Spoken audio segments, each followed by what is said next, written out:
Bonjour, très bonne année 2022 à vous, bienvenue dans ce nouveau vlog. Aujourd'hui on parle des frères Bogdanov, escroquerie ou vraie science. Mais avant ça, quelques nouvelles de la chaîne, parce que c'est un vlog et un vlog. Qu'est-ce que vous voulez que je vous dise? Ça sert aussi à ça. Le mois de décembre n'a pas été très prolifique, hein, beaucoup d'activités autres pour moi, mais il y a quand même eu la sortie donc d'un épisode sur la stèle de Mécha, donc un nouvel épisode de la série Bible et Terre Sainte.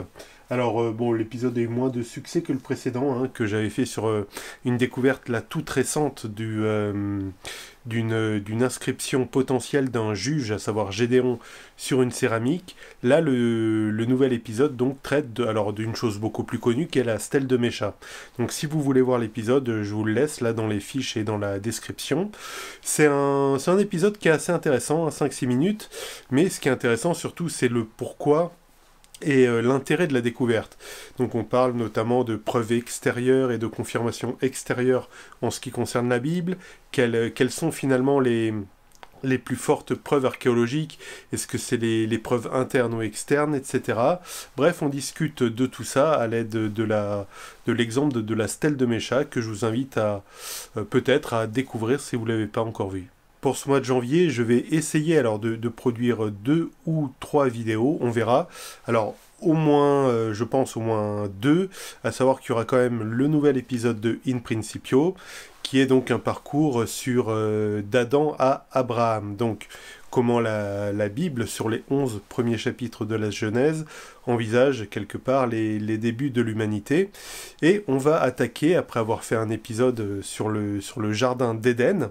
Donc voilà, c'est vrai que c'est quelque chose qui peut être assez mystérieux, le jardin d'Éden. Si vous ne l'avez pas vu, là je vous laisse l'épisode dans les fiches et dans la description. Après ça, on va s'attaquer au problème du mal. Voilà, le mal. C'est vrai que le jardin est parfait, la création est parfaite, mais il y a ce problème du mal et ses conséquences. Donc on commence après, je dirais, 2 chapitres un peu idylliques, hein, sur un premier chapitre d'introduction sur cette série d'Adam à Abraham, un chapitre sur le jardin d'Éden. Le mal arrive et donc ça va être moins paradisiaque. Je vais essayer en plus de sortir un autre épisode de Bible et Terre Sainte, donc sur une autre découverte très importante liée justement à l'archéologie biblique.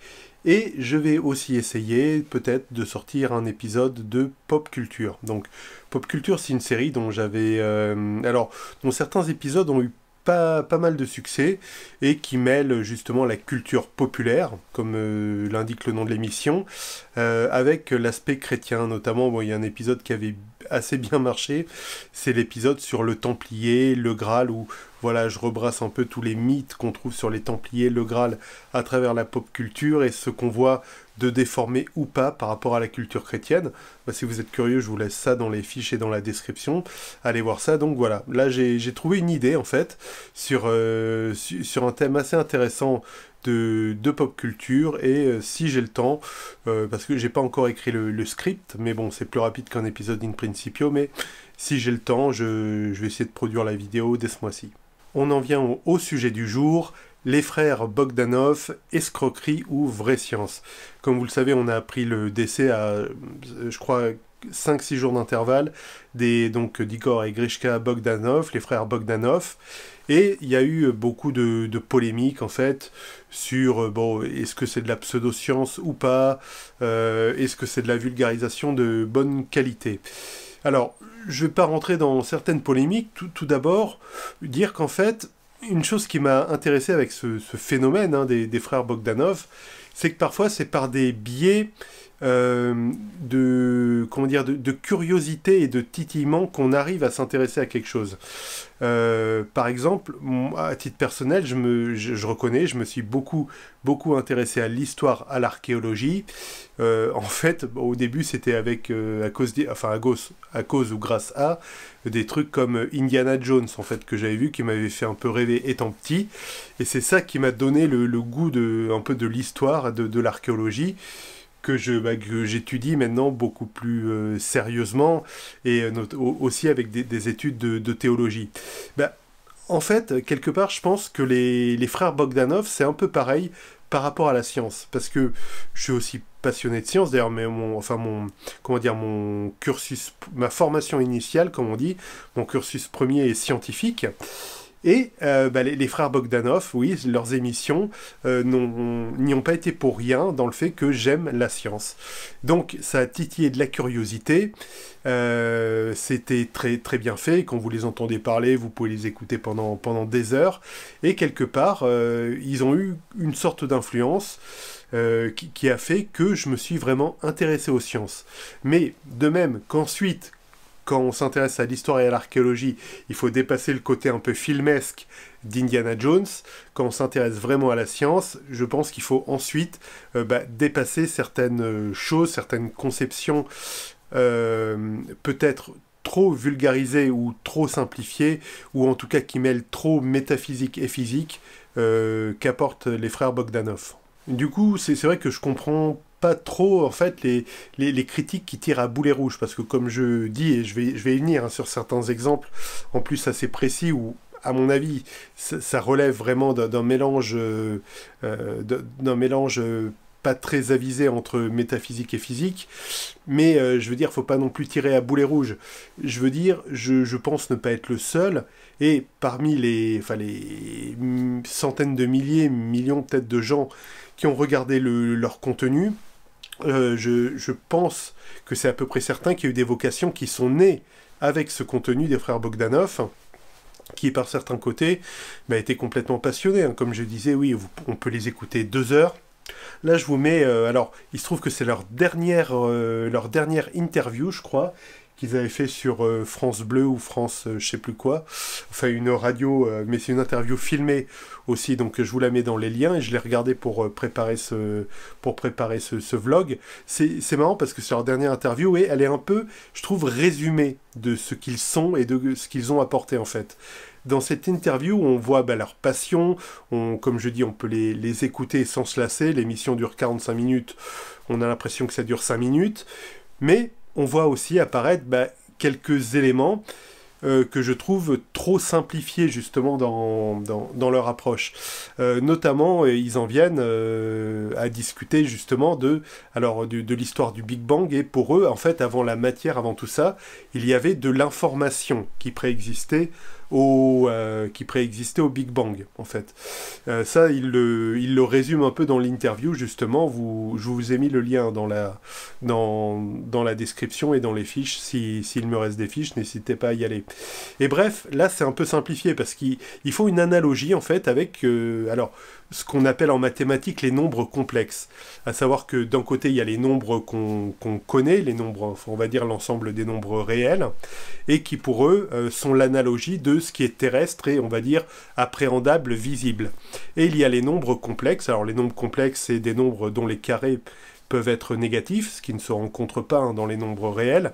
Et pour eux, il y a une analogie entre ces nombres complexes, donc qui n'existent pas vraiment, qui sont complexes, et l'information, à savoir que il y a la matière qui a l'analogie de ce qui est visible, donc des nombres réels, et il y a l'information invisible, donc qui préexistait au Big Bang, qui peut être symbolisée par les nombres complexes. Alors, je trouve l'analogie très, très borderline, en ce sens que, en fait, les nombres complexes et les nombres réels n'ont pas plus de matérialité et de réalité, quoi. On peut même représenter très bien un nombre complexe avec une abscisse et un ordonnée. Du coup, rendre un peu mystérieuse l'information qui préexistait au Big Bang à l'aide de cette analogie, bon, déjà, est un peu fumeux, et je suis assez dubitatif, en tout cas, à les écouter à ce niveau-là. En plus, il y a d'autres choses qui sont même un peu gênantes, je veux dire même d'un point de vue théologique, à savoir qu'avec leur dissociation vraiment entre la matérialité et l'information, qui, ils sous-entendent, selon eux, représenterait l'âme, on se dissocie carrément du modèle biblique qui veut que l'être humain est un et indissociable. Alors, il est, oui, je suis, à titre personnel, dichotomiste, donc l'être humain est corps et esprit, mais c'est pas corps et esprit chacun de leur côté, ils sont corps et esprit ensemble. Or, dans leur conception, il y a ce truc un peu, je dirais presque New Age, enfin New Age ou presque même néoplatonicien, je dirais, vraiment d'une séparation entre la matérialité représentée, comme ils disent dans leur analogie, pseudo-mathématique par l'ensemble des nombres réels qu'on voit, et le côté invisible représenté par les nombres complexes, comme ils disent. D'un autre côté, voilà, comme je disais, de même que Indiana Jones, finalement, ce côté de quête du Graal, de quête de l'Arche perdue, etc., peut amener des gens à finalement s'intéresser vraiment à l'histoire. Peut-être que finalement ces analogies parfois un peu borderline, un peu tirées par les cheveux, un peu sensationnalistes au niveau des des comparaisons, a fait que certaines personnes, comme moi aussi, se sont en fait intéressées aux sciences. Du coup voilà, je pense que il ne faut pas nécessairement tirer à boulet rouge sur les Bogdanov comme certains l'ont fait pendant ces décennies. Après évidemment leur fringue, ça plaide pas pour eux, mais bon ça c'est c'est typique fin années 70, début années 80. C'est les têtes qu'ils avaient en fait au temps de leur fameuse émission. D'ailleurs, ils n'ont pas poussé le cosplay jusqu'au bout parce qu'on voit carrément leur micro-cravate. Enfin, il y a plein de trucs qui vont pas dans leur costume. Bref, voilà ce que j'avais envie de dire un peu sur les frères Bogdanov. Donc voilà. Mais merci aux frères Bogdanov quand même pour l'entrain, pour l'enthousiasme. Voilà, c'est le mot qui me manquait là dans ce vlog, pour l'enthousiasme qu'ils ont su transmettre autour de la science, qui, j'en suis certain, c'est sûr, a créé des vocations, même si après il faut dépasser ce méli-mélo un peu de gloubi-goulba entre métaphysique et physique. Mais après tout, ça fait du bien à entendre, c'est sympa à écouter, et pourquoi pas si ça crée des vocations. J'en profite pour dire que pour toutes ces questions, et je vais terminer là-dessus, j'avais fait un épisode spécial de In Principio sur justement l'âme, le corps. Voilà, vous trouverez ça va s'afficher dans quelques instants, quelque part sur la droite de l'écran, si ça ne s'est déjà affiché. Et voilà, n'hésitez pas à aller voir cet épisode si vous ne l'avez pas encore vu. Et nous, on va se quitter là-dessus. Je vous dis tout simplement à très bientôt, soyez abondamment bénis, ciao.